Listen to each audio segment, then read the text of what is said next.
आप सबका दर्शन करने, पूज्य महाराज जी का दर्शन करने आया और आप सभी बड़े भाग्यशाली हैं। देखिए, धर्म का कार्य क्या है? जोड़ना। हम धर्म की बातें करते हैं, धर्म का अर्थ ही है जोड़ना। हम सनातनियों को एक ही कार्य करना चाहिए, आपस में मिलजुल के रहना चाहिए। जहाँ सुमति तहाँ संपत्ति नाना, जहाँ कुमति तहाँ विपत्ति निदाना। जहाँ एकता है, जहाँ संगठन है, जहाँ हम भाई भाई के भाव से रहें। हमने हमेशा कथा में कहा, आप कितने भाई हैं? आप कितने भाई हैं? आप भैया कितने भाई हैं? 5। कोई 2 भाई बता रहा है, कोई 4, कोई 6, कोई 3, कोई 1। आज से ये सीख कर जाओ यहाँ से, आज से हम 4 भाई हैं। कितने भाई हैं? 4। कौन कौन से भाई? ब्राह्मण, क्षत्रिय, वैश्य और शूद्र। हम चारों एक पिता की संतान हैं। ब्राह्मणों से मुखमासित बाहु राजन्यः कृता ऊरु तरस जलवैश्यः पदभ्याम शूद्रो अजायत। हम चारों एक पिता की संतान हैं, इसलिए हम भारतीय लोग आपस में ब्राह्मण, क्षत्रिय, वैश्य, शूद्र यदि मिलजुल कर रहेंगे, यदि हम मिलकर रहते तो क्या हमारा देश गुलाम होता? अंग्रेजों ने क्या नारा दिया था? फूट डालो और जोर से फूट डालो। ये अंग्रेजों ने नारा दिया, हम सनातनियों को आपस में लड़ाया और हमारी लड़ाई का भरपूर फायदा उठाया। मुगलों ने क्या किया? आपस में लड़ाया। मुगलों ने 500 साल, अंग्रेजों ने 200 साल, टोटल 700 साल तक राज्य केवल विदेशी आक्रांताओं ने इसलिए कर लिया क्योंकि हम आपस में मिलजुल के नहीं रह पाए। अभी भी हम समाज में देखते हैं, कोई इस जाति का नारा लगा रहा, कोई मैं उस जाति का, मैं उस जाति का। यदि जातियों में बट गए तो मिट जाओगे। इसलिए कथाओं से केवल ये सीखना है कि सबसे पहला कार्य है हम सनातनियों को संगठित होना चाहिए। आपस के मनभेद और मतभेद समाप्त करने चाहिए। तो आप कितने भाई हैं? यहाँ से कौन कौन?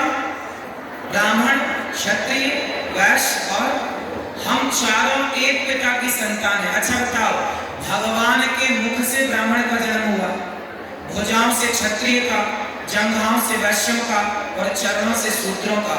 तो ये बताओ, चारों के पिता कौन हुए? भगवान हुए कि नहीं? तो चारों एक ही बाप की संतान है।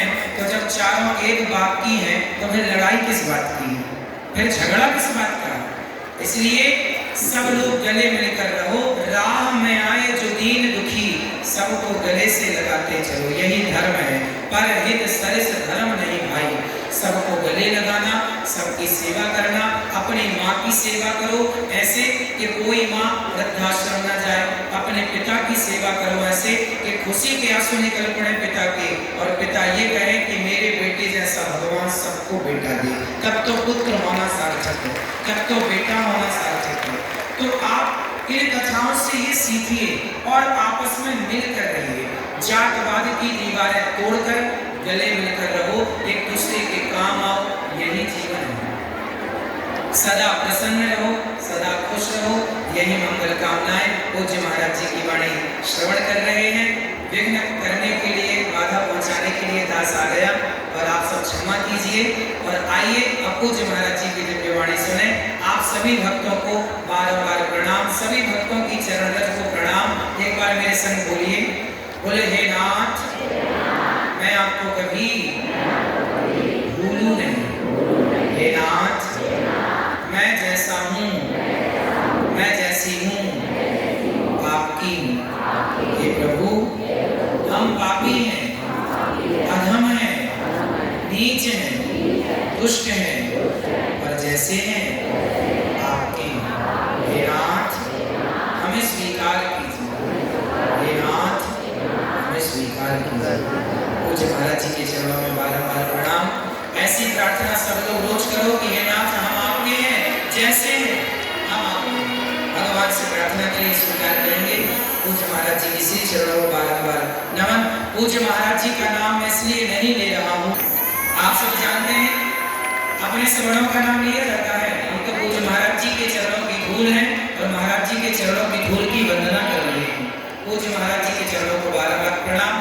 अपने से श्रेष्ठ जनों का, अपने से बड़ों का, गुरुजनों का नाम नहीं लेना चाहिए जब वो सामने हो, बस इसलिए पूज्य महाराज जी के चरणों में बार-बार नमन। आप सबको जय श्री नारायण।